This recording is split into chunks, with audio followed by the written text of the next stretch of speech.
Brodes Media.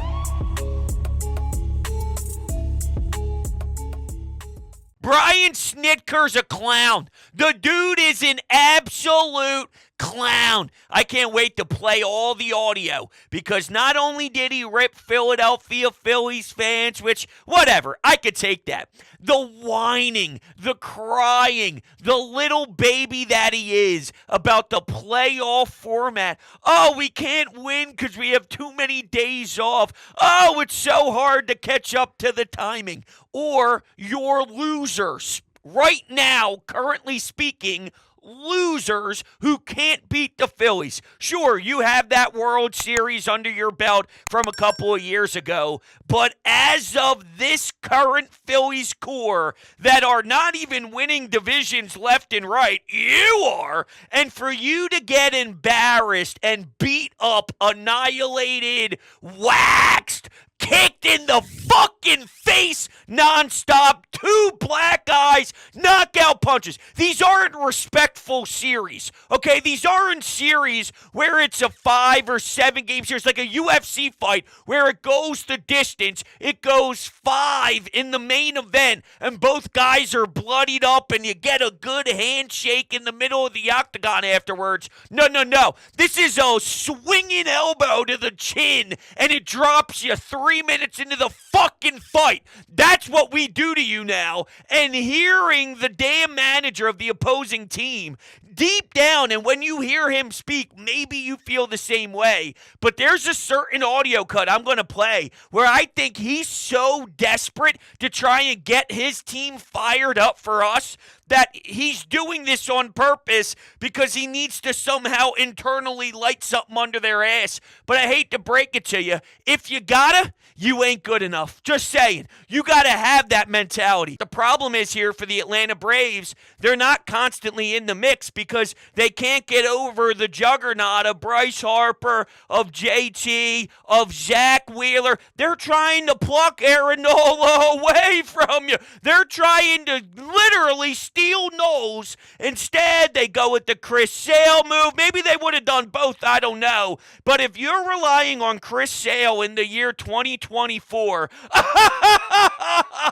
but my main point is, though, going back to Snit trying to maybe get some life out of the fellas, if you have to this badly, and you have to a few days before the regular season even begins, it's opening day. How do you not have the fuel? How do you not have the passion? How do you not have the mental pursuit to go out there and kick your rival's ass? You have to have your manager speak up publicly to create all the controversy so that maybe with your backs are against the wall because he, sort of put gasoline on the fire, you have to respond? That's sad. Man, I can't stand Snitker. No.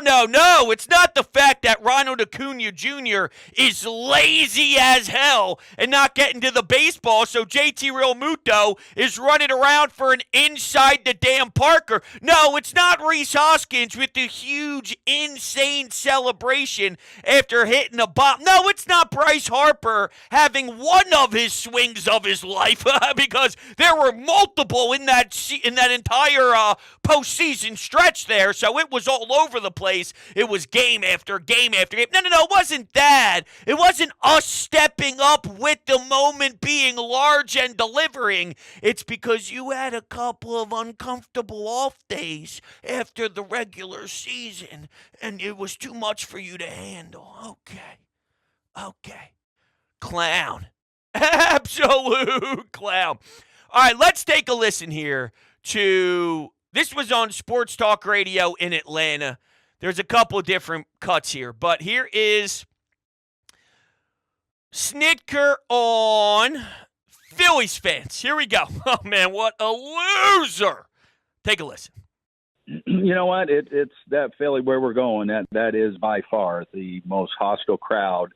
I know after the playoffs last year, my wife's like, I don't care what you guys are doing. I'm not going back there. Wow. So let me back up for a second. Is Ronnie serious that she does not want to sit in a crowd in Philadelphia? No, absolutely. No. So I think it's a big deal. It's rough there. And they don't seem to mind either, quite honestly. I mean, And it was rough on them all last year, to the point that, is concerning.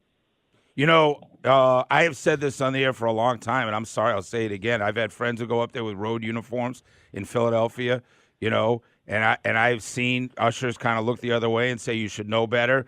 But you're saying yourself you don't feel comfortable, and she doesn't feel comfortable sitting in the stands in Philadelphia. No, I tell her don't wear anything with Braves on it either, because you're a marked person then, and like I said, they don't. That's people silly. Don't, no, that's ridiculous. The home team, they don't seem to mind that our wives and are being you know what? treated. It's our wives, girlfriends, families. You know what I mean? And inappropriate stuff being said around the children and things like that, and it's just nobody seems to care. You should be embarrassed. Embarrassed. Yo, the season's about to start. Think about this. You're ready to take the mound for game one, and here you are. I wasn't lying when I said crying. I wasn't lying when I said whining. I wasn't lying when I said being the biggest baby ever.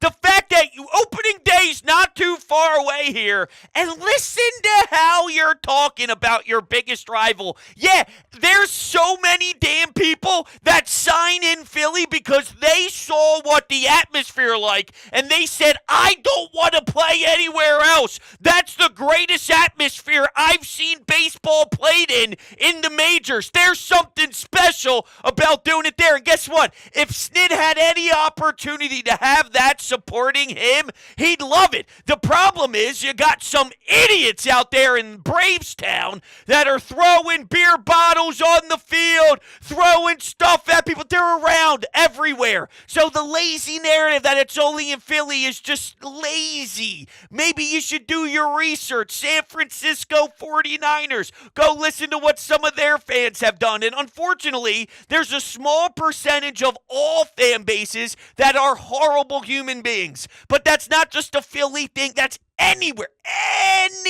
You know what? The fact that they called it concerning is hilarious to me. But the whole road jersey things, that's what makes this great. That's what makes playing here awesome. Is come on in. Welcome. Come take over my stadium. Like, how pathetic are you? Playoffs. We're in the play. Oh, come on in. Oh, are you from out of town? Shut up. Get out of here. Get your ass out of this fucking city and go watch on a TV in your own fucking state. What's wrong with that? Why is that a bad thing? I love it. I think it's unbelievably great.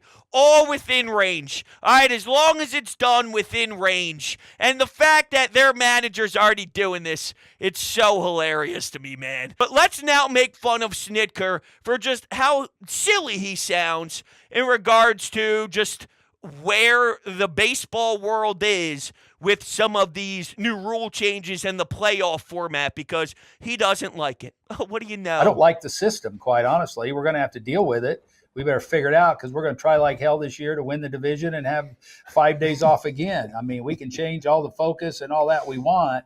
I think, as an offensive player, when you're not seeing, the lights aren't on, the juices aren't flowing, and you're not seeing velocity like you're going to face in the playoffs, it's, it's hard to score.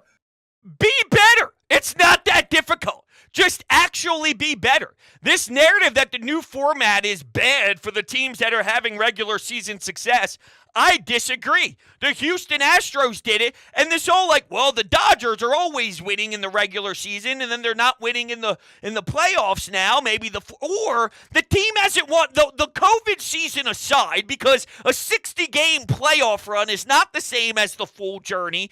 Okay, so 1988. We're talking 1988. What is that, 50 something years ago? That's how long it's been. This new format is pretty new. This new format isn't from that long ago. So there's plenty of examples of good teams and good organizations that just can't get over the hump. And maybe you should realize that there's other things to focus on other than that. They're talking about this so much, I think it's distracting them from a real issue, which is fine by me.